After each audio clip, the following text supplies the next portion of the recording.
Okay. Since everybody else seems to like 10 Reasons videos, I thought I would make my own before heading off to Florida. And this list was extremely easy to make. Didn't have to think about it one bit. That's not saying that there isn't forethought into this, but the 10 reasons why I will never purchase a Sony camera. Meaning, other than their point and shoots, they're tiny little, fixed lens point and shoots are actually quite decent. But I'm actually talking about a working camera. But even then, it doesn't fall in the class of a working camera due to several reasons. Point number one: Sony's philosophy is one of rapid planned obsolescence to get you to buy the newest thing ASAP. The A6300, for example, after only, 8 months, it has been obsoleted by the A6500. Yeah, this is an ongoing pattern. Of course, that camera had overheating issues and other issues, as other photography channels, even the most popular ones, had pointed out. Point number two: Sony's camera, they're more expensive cameras.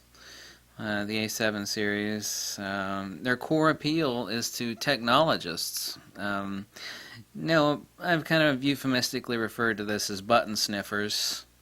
But their core appeal is to technologists, not to image makers and to artists. It's just not. I'm not the first person to say this. I'm actually parroting what other people have said on this over and over again, and that's a valid statement. That is their core appeal. Point number three: Sony doesn't repair their own cameras. Rather, they outsource this to an infamous company that I'm not going to name. And this company is so infamous that if you were to look at their approval rating and the feedback, it is so abysmally horrible. It is absolutely, no exaggeration, beyond belief. I mean, it reaches the limit and then it goes over the limit. It's that bad. That's no bueno. That's, as the Russians would say, that's очень плохо. Yep. Sony is neurotic when it comes to their camera system, and this is point number four, and not dedicated to a single system of support. A-mount, E-mount, they're constantly going back and forth. They can't make up their mind. Other people don't see this as a contradiction, but in fact it is. It's an issue. And even people that are hardcore lovers of Sony have pointed that out, albeit kind of quietly. Sony has, point number five, Sony has no experience in making lenses and is not a company rooted in the photographic arts or optical technology. They outsource their glass to everybody else to manufacture. And, that's fine. Nikon outsources much of their sensors, and, most companies outsource certain parts. However, a lens is not a part. That's the main constituent. And when we're talking optics and photography, main constituent is definitely, if nothing else, even if 90% of the camera is made by somebody else, at least, have the wherewithal to have decades worth of experience in lens manufacture, and they do not. So that was point number five, was it not? Yes. Point number six: FUJI, as contrasted, supports old cameras long out of production with new firmware. It's like the X Pro 1 ain't been made in a long time. They still released a firmware update for that sucker a couple weeks ago. FUJI is a superior camera with superior reliability, superior support. To judge a camera based merely upon specification sheets, and Sony specification sheets are incredibly impressive. If you merely went off the specification sheet, you'd be like, man, that's the camera for me. However, every intelligent photographer, even people that I don't get along with and we don't ever agree, we agree on that point, that specification sheets don't mean jack. They just don't. It's like a wino basing, how good a wine is based upon alcohol percentage content. That's a very stupid move. It's like, is that a fine wine? I don't care. What's the alcohol content? Not an intelligent move for anybody to make. Judgment of a camera based upon specifications. Unless the specifications are so bad and the cost is so high. Enter Canon 5D Mark IV here, the new Canon. Sony is not a camera company. They are a consumer electronics company. I don't know what the anger is in stating that fact. PlayStation, TV sets, radios, Sony had their heyday. Even their TVs and their computers have been overrun by Samsung and Panasonic and everybody else. It was 2014. I will quote exactly Forbes and I believe also Wall Street Journal. And now that was 2014. Their stock was downgraded to junk status, quote unquote. That's not me saying that. That's Forbes and Wall Street Journal saying that. Some of this is subjective on this next point. Sony has the absolute worst ergonomics and ecosystem of any major camera. Their appeal is impressive on the specification sheet and really only there. Not in reality of the dedicated shooter who must rely upon their gear, and this is based upon several criteria like SD card slots and whatnot. Okay, now what point are we up to? I'll just keep going down the list. I have 10 points here. Sony is not a professional system since it does not have a dual card slot and has overheating reliability issues and poor customer support. Not only poor customer support, it's infamously poor customer support. It's infamous. It really is. Okay, last point. So this is point number 10. I'm not sponsored or paid by anybody to say one thing or the other. Fuji doesn't give me a dime. Sure as hell Nikon doesn't either.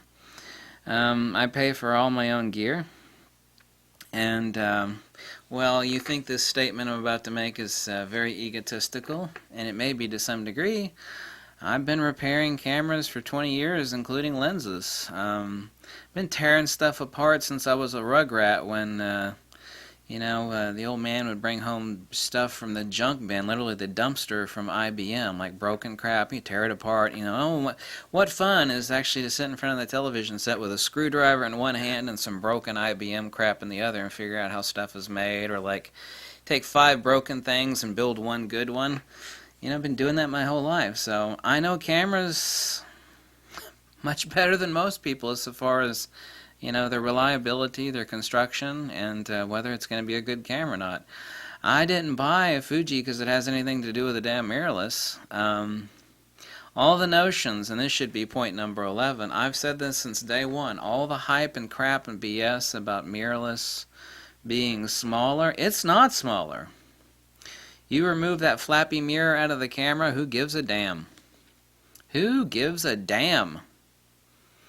I enjoy using really old lenses with adapters and using focus peaking on really these oddball freaky deaky lenses like M42 mounts and old Nikon lenses, and oh hell, the possibilities are quite unlimited. Certainly you can do that with Sony as well, but talking about mirrorless in general. But mirrorless does not really, it doesn't really have, if we eliminate focus peaking out of that, here's a fact that no one has told you yet.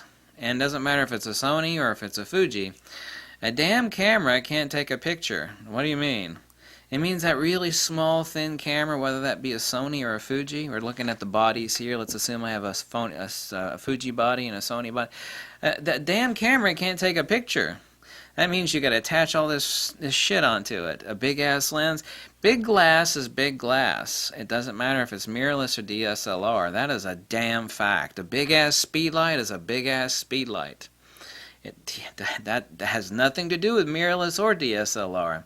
You want a guide number of 90 on a speedlight, it's going to be a big-ass speedlight on a mirrorless or a DSLR. Mirrorless, once you throw all the shit on there to do a professional gig, it is not one damn bit smaller. And then the question you're going to ask me is, well, why the hell do you own all that Fuji stuff? I own it because it's an awesome camera, made in Japan, incredible quality, incredible optics. Yes, that's the reason why I bought it. It had not one jack shit thing to do, excuse my language, with it being a mirrorless camera. I didn't pick up a Fuji and go, oh damn, this thing doesn't have a flappy mirror in it. This is the latest technology. Huzzah, new technology. Homie's pretty smart. If you think the fat tattooed bald guy that's talking to you right now, who translates ancient Greek for fun, 6 years of college and knows 7 languages, is an idiot, then you've got another thing coming. I've said mirrorless is not small to begin with, and it's not. I don't own Fuji because I am suffering under some sort of perverted delusion that mirrorless is small. You stick that 50 to 140 Fuji lens on that Fuji X-T2 and the vertical battery grip with the 2 extra batteries, so 3 batteries total, a vertical battery grip, a big honking speed light, that big ass lens. That camera ain't small, girlfriend. I love the hell out of Fuji because I know how cameras are made and I know what the hell quality is when I see it. Far better than most people. Yes, I'm going to repeat that. Far better than most people. Far better than most anyone, quite actually. And those are my 10 reasons why I will never own a Sony. Kudos to Sony for being heavily in the sensor business. And, I know who the hell they're making sensors for. There's no denying that. Let them keep it up. I hope they make plenty of money. But those are the 10 empirical reasons, and they are objective rather than subjective, of why I will never own a Sony. Do you think those 10 reasons are me hating on Sony? You can think whatever the hell you want, but those reasons are objective. They are not subjective. I don't care whether you're in love with your Sony camera or not. That's all well and fine. It's just a damn camera. I'm not talking about your baby or how pretty or ugly your baby is. It's a damn camera. But those are the 10 objective reasons why I'll never own a Sony. Like it, don't like it. I'm not running a popularity contest. Those are the existential criteria. I listed them. This is not a world where everybody gets along, But we should be truth seekers. Now, see, you're entitled to your own opinions, but you're not entitled to your own facts. And that applies to each and every one of us. Me and you included. Lux y veritas. Bye.